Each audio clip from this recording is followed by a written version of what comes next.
When you think of the Nobel Prize in Physics, you probably imagine complex theories and complicated equations. But this year, the prize went to two scientists, John Hopfield from the US and Geoffrey Hinton from Canada.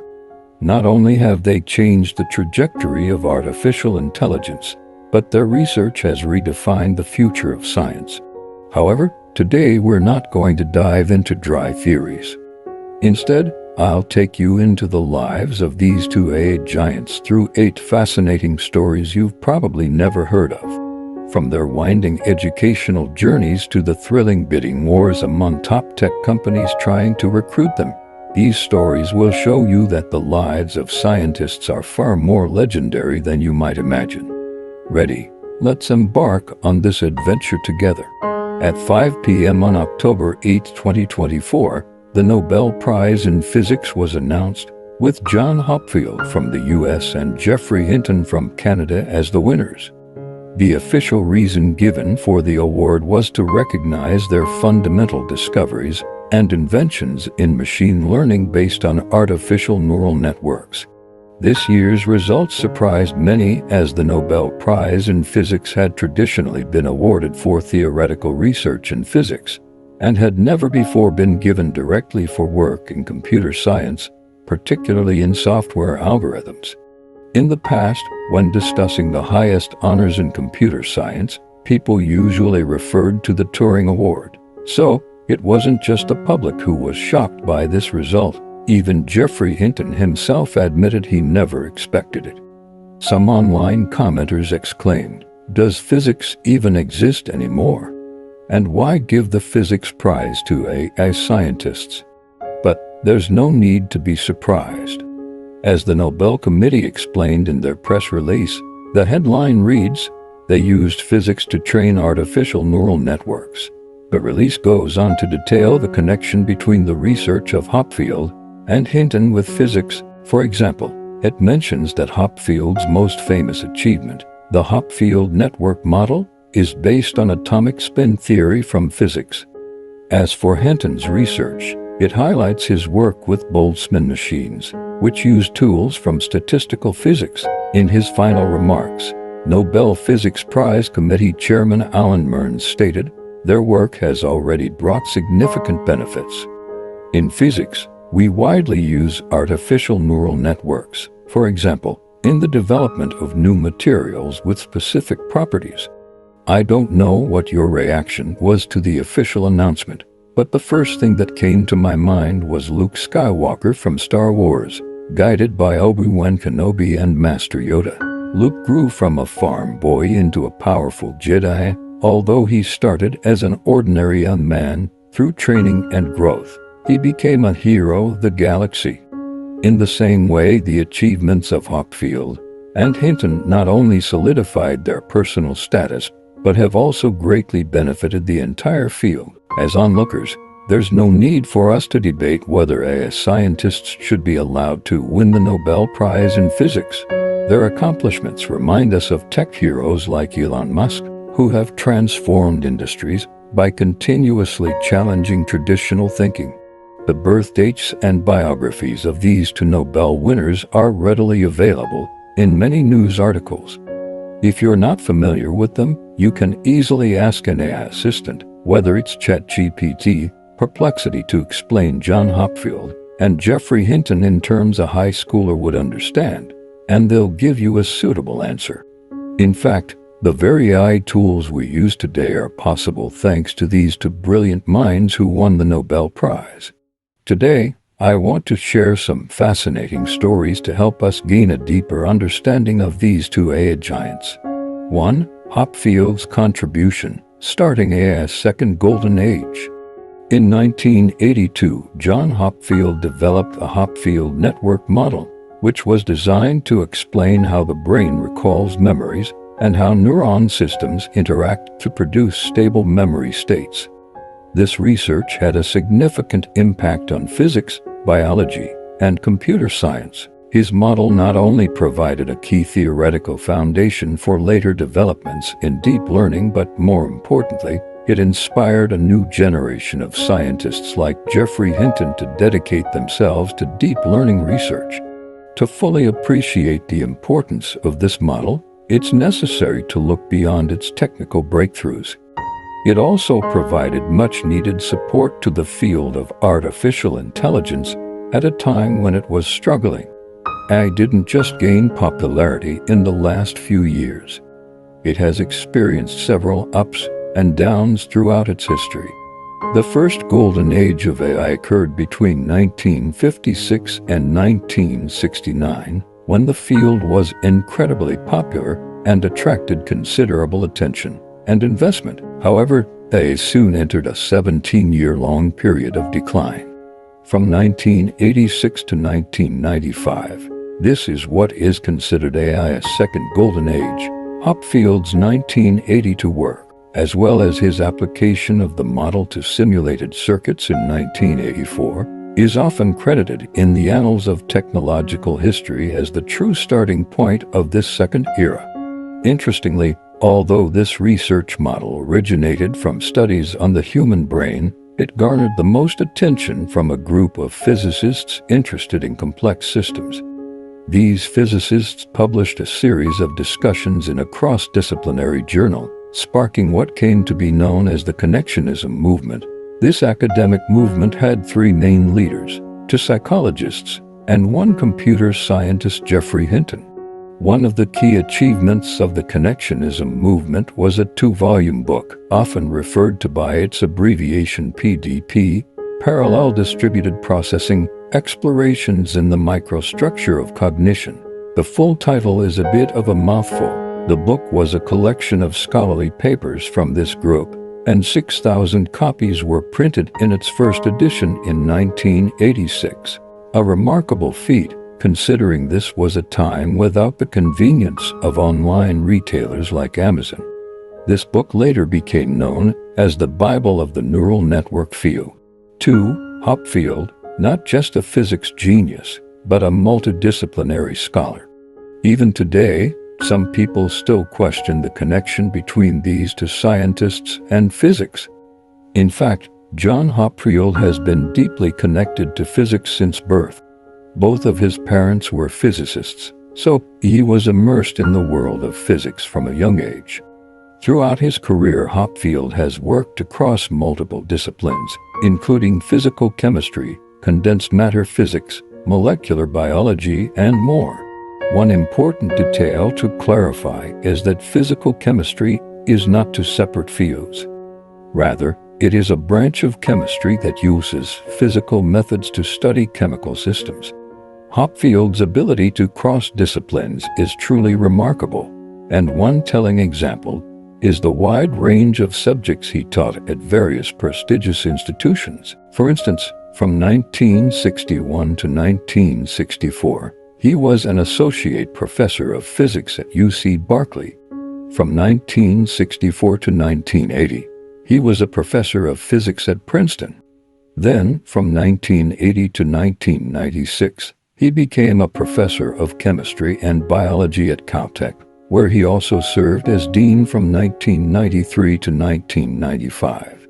During this time, from 1986 to 1991, he also headed Caltech's Computation and Neural Systems program.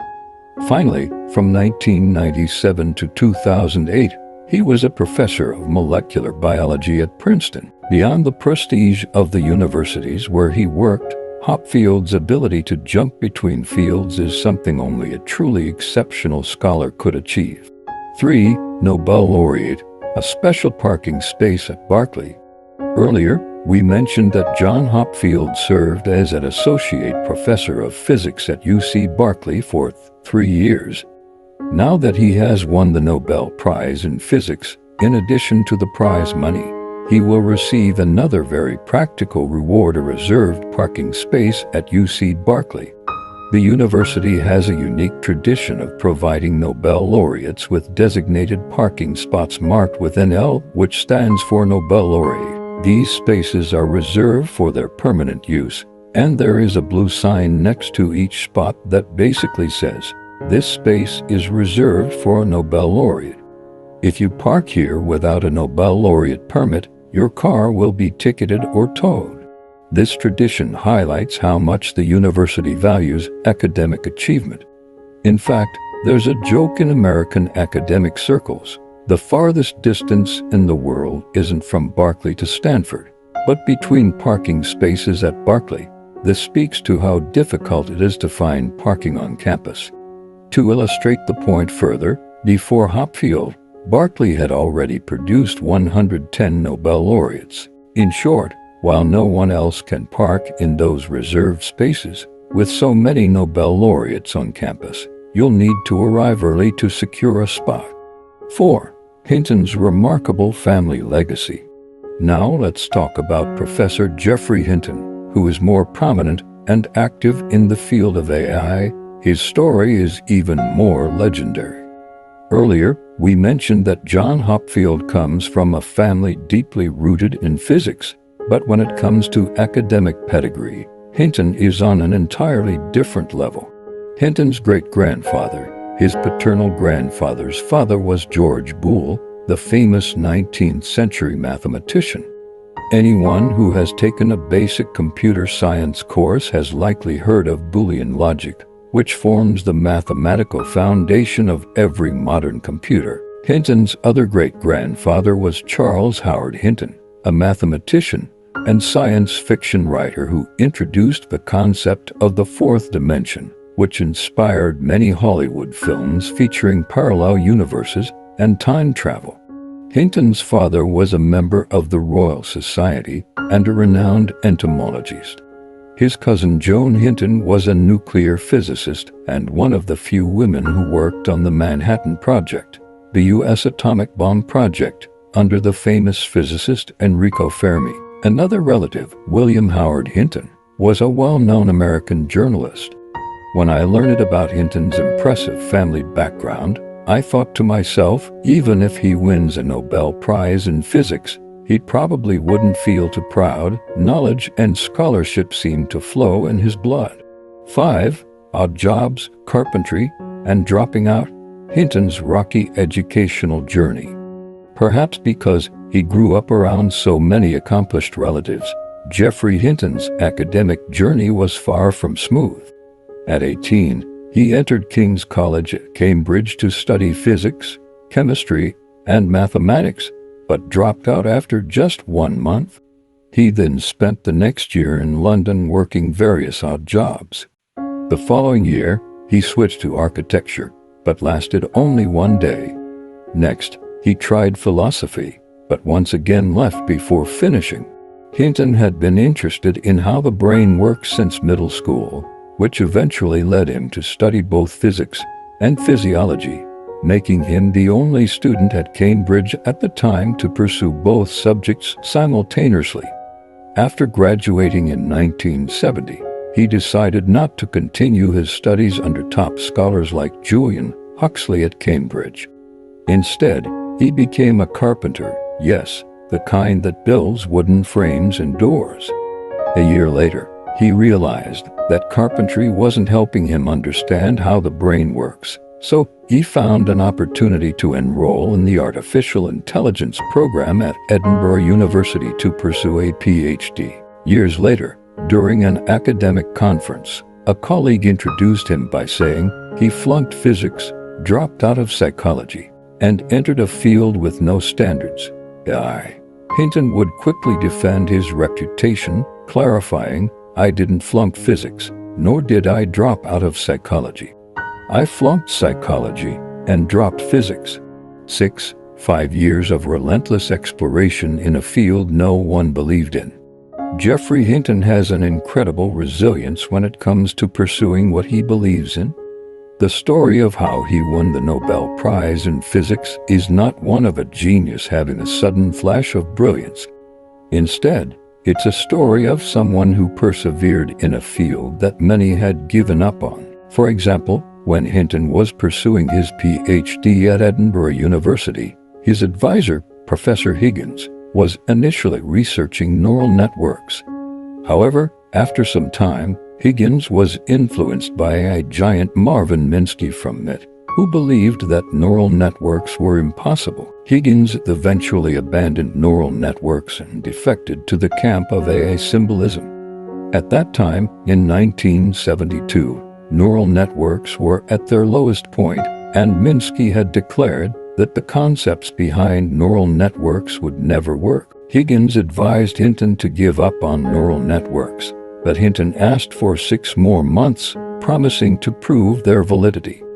After 6 months, Hinton continued to ask for extensions, always saying, "Give me another 6 months." And so, for 5 years, Hinton worked under a supervisor who had turned against his research direction, but he eventually persevered and completed his PhD. 7. Tech giants compete to acquire Hinton. Geoffrey Hinton's team made major breakthroughs in the field of artificial intelligence, drawing the attention of leading tech companies worldwide. In 2012, Hinton and his 2 students published a significant paper, sparking a bidding war among tech giants. He and his 2 students started a new company. The company had no products, no revenue, and only 3 employees. The first order of business was essentially to auction themselves off at a hotel near Lake Tahoe in the U.S. 4 companies were primarily involved in the bidding: Google, Microsoft, and DeepMind, which at the time had been founded just 2 years prior and had not yet been acquired by Google. The auction was dramatic. Representatives from each company stayed in their respective rooms, submitting email bids. With each round, the bid had to increase by $1 million, and the other companies had 1 hour to respond with a higher offer. The bidding continued until no further offers were made. One amusing detail was that the Microsoft representative protested Hinton's use of the ML, claiming that Google might spy on their bid. The process was intense. When the bidding reached $22 million, DeepMind and Microsoft dropped out, leaving only Baidu and Google to battle it out. The bids climbed higher and higher until the figure reached an astonishing $44 million. At this point, Hinton paused the auction because it was already midnight. Being the thoughtful academic rather than a gambler, Hinton decided to sleep on it and reflect. The next morning, rather than push the bidding higher, Hinton decided to sell the company to Google.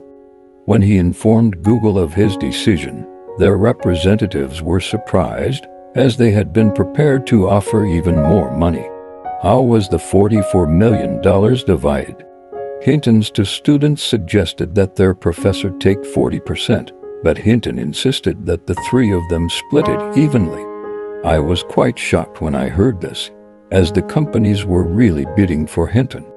He could easily have taken 80%, leaving each student with 10%, and they wouldn't have objected after all. They still would have received over $4 million each. During the AI winter, when artificial intelligence research was at its lowest point, many American universities cut their AI programs, and research in neural networks all but disappeared. At that time, Hinton, who was working at the University of Toronto, had to use alternative terms instead of neural networks to submit his papers to academic journals, otherwise they would have been rejected. He also continually requested that the university hire another professor to work with him on neural networks and machine learning, but the university repeatedly refused with the same reason. One crazy person doing this is enough. By the way, one of Hinton's students was Ilyas Sutskever, who has gained significant attention in recent years as a co-founder and chief scientist at OpenAI. 8. Lying down to sit on a plane. Hinton may be the first to do it. Finally, let's talk about something more personal. Geoffrey Hinton has severe back problems and is completely unable to sit down. For decades, he has used a standing desk in his office, and he even has to kneel while eating. When Google was negotiating the acquisition of DeepMind in London, they needed an AI expert like Hinton to be present. However, due to his inability to sit on a plane, Google came up with an unusual solution. They chartered a private jet and strapped Hinton to the floor of the cabin with seatbelts, flying him to London while he lay down. From Hopfield's pioneering network model to Hinton's breakthroughs in deep learning, these two scientists have not only advanced AI technology but also opened new doors for the entire scientific community. Their efforts prove that innovation doesn't just come from flashes of genius, but from relentless exploration, just as their achievements have shaped their respective fields, whether in physics, computer science, or artificial intelligence. Future technological breakthroughs will continue to shape our world. This Nobel Prize in Physics is not only recognition of their contributions, but also a source of inspiration for us as scientists around the world keep challenging, keep innovating. Who knows, the next world-changing discovery may come from your hands or a moment of inspiration. Let's look forward to more miracles emerging from the field of AI, and remember, you too can be a part of this journey. If you enjoyed today's video, don't forget to like, subscribe, and share it with your friends. Let's stay strong, stay stoic.